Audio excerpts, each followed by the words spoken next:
어제 타투 관련된 법안이 통과됐죠. 문신사 면허가 있으면 앞으로 이제 불법이 아닌 합법적으로 타투를 할 수 있는 30년 만에 바뀌었다고 합니다. 그 뉴스 보니까 그 눈썹 무심 같은 거 포함해 가지고 타투를 한 우리나라 인구가 1,300만 명으로 추산이 된다고 하는데 정말 많죠? 성인으로 따지면 5천만 명이지만 성인만 따지면 거의 뭐 3분의 1은 하지 않았나 그런 생각이 드네요. 근데 물론 여기서 우리가 흔히 말하는 타투를 했던 그 눈썹 문신 같은 거, 입술 문신 이런 거 빼고 타투를 한 인구는 당연히 불법이니까 뭐 제대로 된 추계가 나오진 않겠죠. 이거 타투하시는 분들은 굉장히 오래전부터 이 관련 법안을 통과시키기 위해서 정말 많은 고생을 했다고 제가 알고 있어요. 예. 건너 건너 인제 타투이스트들도 아는 사람들도 있고 하니까. 제가 하는 일이 또 그림 그리는 일이다 보니까 여기랑 좀 연관이 좀 있죠. 저도 사실 타투가 있습니다. 타투가 있는데 팔에 있고 어깨, 목, 뭐 발목에 조그만 거 이렇게 있는데 사실 패션 타투인데 그 패션 타투치고는 쪼끔 큰 게 팔에 있죠, 목이랑. 바스키아의 작품을 제 몸에다가 물론 부분적으로 튜닝은 했어요. 제 이름을 넣어 가지고. 예 고렇게 하긴 했는데 저는 타투를 개인적으로 좋아해요.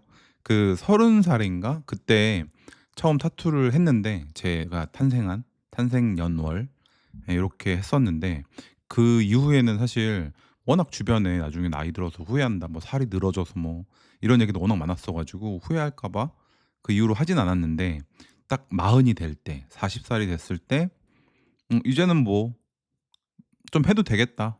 뭐 어차피 많이 살았다.' 뭐 이런 느낌이 있어 가지고 그때 타투를 이게 큰 타투를 쭉 했는데 모르겠어요. 이게 남들한테 현모를 줄 정도인지 잘 모르겠는데 일단 저는 개인적으로 좀 만족하고 있어요. 요즘에 워낙에 타투를 많이 하다 보니까 젊은 남자애들 특히나 이렇게 뭔가 조폭 아저씨들처럼 커다란 뭐 다리나 팔에 저도 그런 건 좀 싫어요. 뭐 개인 취향일 수도 있겠고 좀 어쨌든 좀 과한 건 제가 저도 어른인가 이제? 어른이겠죠? 40대 중반이니까. 여튼 저도 과한 거는 뭔가 이게 혐오감을 조성하는 것 같기도 하고 여튼 좀 무섭긴 합니다만 뭐 그것도 인제 사실 자기 취향인 거잖아요. 그러니까 남들의 시선도 중요하긴 하지만 본인이 살아가는데 본인의 취향과 개성을 또 표현하는 방법 중에 하나니까 예. 저는 인제 개인적 취향도 아니고 사실 보기에 별로 좋진 않지만 반대하는 입장은 사실 아니에요. 각자 알아서 사는 거니까. 그런 이미지를 본인이 풍기는 것도 본인의 선택이겠잖아요. 여튼 저는 이 타투도 아트의 한 분야라고 생각을 해요. 이게 하는 사람도 그렇고 받는 사람도 그렇고. 아마 타투를 안 좋아하시는 분들은 이제 이런 거 법안 통과되는 거 합법적으로 하는 게 불만스럽겠고 반대로 인제 타투를 편하게 하고 싶은 그런 타투이스트들은 좋을 만한 이런 일이 어제 생긴 것 같은데 저는 이거를 좀 이렇게 산업적인 측면에서도 봤으면 좋겠어요. 지금 우리나라의 타투이스트들의 실력이 굉장히 높거든요. 특히나 이렇게 섬세한 작업들 사실 그 해외에서 살던 친구들이 했던 타투들 보면 되게 투박하거든요. 물론 잘하시는 타투이스트 있겠지만 우리나라가 평균적으로 수준도 높고요. 또 탑 티어들의 그 실력들은 대단한 것 같아요. 그러니까 실제로 우리나라에 그 홍담이라는 타투이스트가 있는데 그분은 뭐 해외의 유명 연예인들 뭐 탐 크루즈를 비롯해서 이런 뭐 연예인들이 와 가지고 한류 스타죠. 예 타투를 받고 가기도 하고요. 그리고 외국에서도 많이 찾아옵니다. 실제로 그 시술 비용도 한국 사람이랑 외국 사람도 달라요. 외국 사람이 훨씬 비싸고 외국에서의 인식은 어쨌든 뭐 싸게 하는 그런 데 말고 아트적인 그런 타투를 하는 곳은 더 비싼 페이를 지불하면서 하거든요. 제가 그 본 그 홍담님 같은 경우는 지금 외국에 계세요. 한국에서 활동 안 하시거든요. 이것만 해도 뭐 어쨌든 여러 가지 뭐 돈을 쓰고 갔기도 하고 뭐 그럴 거 아니에요. 온 김에 타투를 할 수도 있겠지만 뭐 그런 것들 생각해 보면 이거 사실은 산업으로 잘 키우면 충분히 외국 사람들이 좋아할 만한 그런 경쟁력 있는 산업인데 그동안 불법으로 막혀 가지고 양성화가 잘 안 됐던 것들이 좀 안타깝긴 했거든요.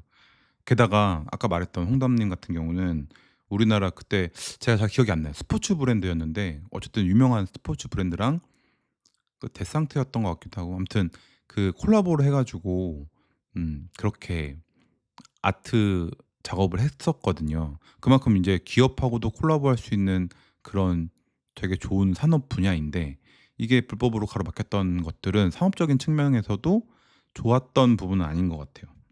그래서 보면 요즘에 타투이스트들 보면 외국에서 활동을 진짜 많이 합니다. 이게 외국에서 활동을 많이 한다는 건 사실 외국의 페이가 더 세서 가는 게 더 많아요. 많긴 하지만 뭐 어쨌든 우리나라에서 할 때 그 활동에 대한 제약 이런 것들이 아무래도 크지 않았을까 그런 생각도 좀 있고요. 물론 인제 저는 인제 뒤로 듣는 것들을 들어보면 양성화되면 그 세금을 내야 되잖아요 이제. 그 지금까지 사실은 거의 현금이었단 말이에요. 세금을 안 내는 거였단 말이에요. 이것도 사실 우리 산업적인 측면에서 문제가 있었죠. 당연히 수입이 있는 곳에는 세금이 있어야 되는데 그 세금의 그 뭔가 사각지대 아무튼 어두운 부분이었던 부분도 양성화되는 게 저는 되게 바람직하다고 봅니다. 그래서 사투리스트들 중 일부는 그게 싫은 사람들도 있대요. 그 세금을 내야 되는 상황 때문에. 그렇지만 경제 정의를 위해서는 해야죠. 제 와이프도 사실 40이 되기 전에 그러니까 지금으로부터 한 8년 9년 전에 타투를 하려고 했었어요. 타투를 하려고 회사를 그만두고 그리고 아까 말했던 홍담 님이라는 분한테 제자로 해서 배웠어요. 그러니까 당연히 배우는 건 돈을 내고 배우는 거죠. 돈을 내고 배웠는데 물론 이제 되게 진심이었어요 그때는. 그 제 와이프한테 그래서 오피스텔을 산 적이 있었는데 그 오피스텔이 사실은 그 타투를 할 만한 공간이었거든요. 그러니까 집에선 당연히 못 하고 일반 사무실을 얻기는 좀 그래서 오피스텔로 구해서 거기서 타투를 하자. 그래서 그게 구했는데 아 계속 어쨌든 이게 합법이 아니잖아요. 그래서 뭔가 남들한테 말하기도 좀 애매하고 스스로도 뭔가 떳떳하지 못한 그런 것도 있었어요. 물론 와이프가 지금 안 하고 있는 건 능력이 부족해서 그랬는데 어쨌든 그런 것도 당연히 허들이 된단 말이에요. 이런 일을 선택할 때. 그래서 앞으로 이런 타투를 하시는 분들이 그런 마음의 심리적인 불안감, 불편함이 없는 상태에서 했으면 좋겠다는 생각이 있고요. 특히나 요즘에 타투의 그 수준이 올라간 것 중에 제가 볼 때 제일 큰 거는 이 미술하던 사람들이 많이 이쪽으로 전향을 했거든요. 솔직히 말해서 우리나라에서 미술해 가지고 먹고 살 만한 직업을 구하는 게 쉽지 않잖아요. 제가 본 유명한 제가 타투를 받았던 곳도 그렇지만 유명하신 분들은 거의 다 인제 미대에서 동양화를 전공하거나 아니면 서양화를 전공했던 분들이 많이 넘어가서 이 수준 자체가 되게 한층 올라가는 것 같아요. 그 보면 정말 그 타투를 한 그런 레퍼런스들 그 작품들을 보면 되게 뭔가 '와 너무 멋있다. 내가 하고 싶진 않지만 진짜 이건 이쁘고 멋있다.' 이런 것도 진짜 많거든요. 이제 그런 분들이 그런 작품 활동을 혹은 뭐 작품을 안 보신 분도 있겠지만 저는 어쨌든 그 아티스트들의 그런 능력 그리고 결과물에 대해서 되게 존중하고요. 그런 분들이 좀 더 마음 편하게 타투 활동을 했으면 좋겠습니다.